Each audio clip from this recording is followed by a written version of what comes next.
मुख्य घटना भी जो है वो बेसिकली काफ़ी ज़्यादा क्लोजली रिलेटेड है प्लेट टेक्टोनिक्स से।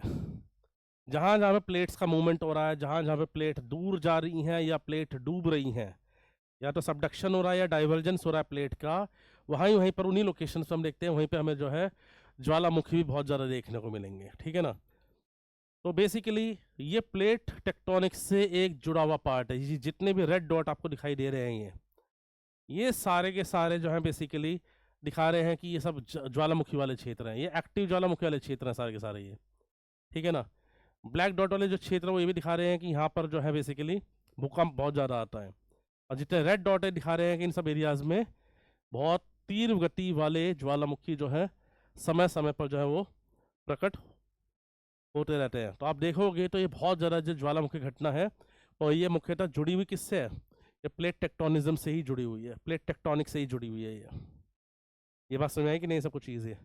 अब ज्वालामुखी जो बेसिकली इरप्शन जो होता है, ये कुछ विश्व के जो प्रमुख बड़े बड़े इरप्शंस हैं ये उनको दिखा रहा है, जैसा mount Vesuvius, mount Stromboli, mount Etna, ठीक है, माउंट कोलंबो। ये सब बहुत तीव्र गति से, बहुत जल्दी जल्दी और बहुत तीव्र गति से इनका इरप्शन होता है। इसी तरह से अगर आप यहाँ पे आओगे इंडोनेशिया में, तो आप देखोगे माउंट क्राकाटोआ, क्राकाटो भी बोल देते हैं इसको। ठीक है, तो माउंट क्राकाटोआ। इसके अलावा इन रीजन्स में ये वाले सारे अर्थक्वेक, ये मतलब ये सारे वॉल्केनोज, ये बहुत लार्ज स्केल पे इनका इरप्शन जो है फ्रीक्वेंटली में देखने को मिला है। अब आते हैं इरप्शन पे, अब आते हैं वॉल्केनिक इरप्शन पे।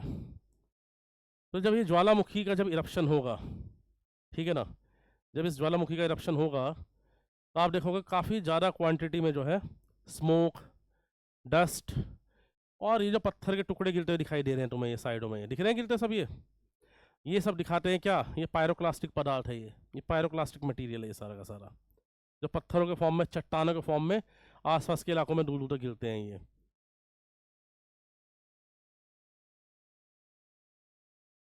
इसका अगर स्ट्रक्चर देखोगे तो कुछ इस प्रकार से दिखाई देगा।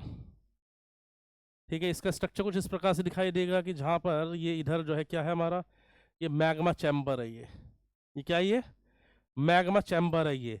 ये जो पाइप दिख रहा है जिससे ये ऊपर जा रहा है, ये जो पाइप दिखाई दे रहा है जिससे ऊपर जा रहा है, ये बेसिकली दिखाता है कि ये क्या है? ये पाइप है, वॉल्केनिक पाइप बोलते हैं इसको हम। ये पूरा स्ट्रक्चर इसके अंदर से ऐसे दिखा रहा है।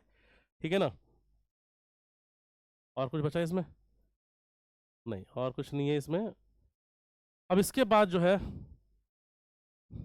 कई प्रकार के जो है इरप्शन के प्रकार दिखा रहा है ये। जैसे ये है इफ्यूजिव इरप्शन बोलते हैं इसको, या इसको बेसिकली हम आइसलैंडिक भी कह देते हैं, जहाँ पे लावा पतला होने के कारण बहुत आराम से, बहुत साइलेंटली गिर रहा है, बहुत ज़्यादा शोर शराबा नहीं हो रहा, इससे बहुत ज़्यादा भीषण विस्फोट नहीं हो रहा है यहाँ पर। ये लावा एक पानी की तरह बह रहा है, निकले जा रहा है यहाँ पर ये। ठीक है, इसी प्रकार से ये जो है ये दिखा रहा है कि यहाँ पे शुरुआत में जो है भीषण इरप्शन हो रहा है, विस्फोट हो रहे हैं, भीषण विस्फोट हो रहे हैं, और उसके बाद फिर धीरे धीरे ये शांत हो जाएगा। ठीक है, धीरे धीरे फिर ये शांत हो जाएगा। ये जितनी साइडों की वेन्स दिखाई दे रही है, दिखा रही है कि यहाँ पे जो है बेसिकली मैग्मा इसी एरिया से बहता हुआ नीचे जाता है, इन्हीं रास्तों के थ्रू। ठीक है, अब ये सब जो है कुछ चीज़ें हैं, जैसे फ्यूमा रोल। तो फ्यूमा रोल क्या है कि जो ज्वालामुखी का जो नीचे का जो क्षेत्र बहुत बड़े क्षेत्र में फैला हुआ है, तो ऊपर अर्थ पे जहाँ पे भी छोटी छोटी दरारें होंगी, उन दरारों के माध्यम से इस ज्वालामुखी के अंदर जो भी गैसेज हैं वो रिलीज होती रहेंगी। ऐसी गैसेज को हम बोलते हैं फ्यूमा रोल। इनको क्या बोलते हैं हम? फ्यूमा रोल बोलते हैं इनको हम। इसी प्रकार से अगर इसमें सल्फर की मात्रा ज़्यादा होगी तो ये सोल्फा टारा बोल देंगे इसको। तो इसको क्या बोल देंगे हम? सोल्फा टारा बोल देंगे। और मान लो इसी प्रकार से अगर इस रीजन के पास कोई जलाशय है, मान लो ज्वालामुखी के अंदर कोई भूजल है, तो ये जो भूजल स्रोत है ये गर्म होने से क्या होगा? पानी के फुहार के रूप में, वाटर फाउंटेन के फॉर्म में, गर्म पानी के फाउंटेन के फॉर्म में बाहर निकलेगा ये। ऐसे स्ट्रक्चर्स को बोलते हैं गीजर्स। इनको क्या बोलते हैं हम? गीजर्स बोलते हैं। ठीक है, बाकी इसके अलावा मड वॉल्केनो या ऐसी जो भी चीज़ें हैं, तो ये जो है दिखा रहा है कि बहुत ज़्यादा मीथेन और सल्फर रिच ये जो है यहाँ की गर्म कीचड़ होगी, इसको मड वॉल्केनो नाम दे दिया हमने यहाँ पर ये। राइट। फिर मोफेटा, तो ये भी कुछ इसी प्रकार के स्ट्रक्चर्स हैं, जो पोर्स है, जो स्पेसिस है इस वॉल्केनो के क्षेत्र के आसपास, वहां से निकलने वाली हीट प्लस कुछ क्वांटिटी में आग भी हो सकती है यहाँ पर। ये इतनी बात समझ में आई कि नहीं, सब कुछ ईजी है। अब ज्वालामुखी को और थोड़ा सा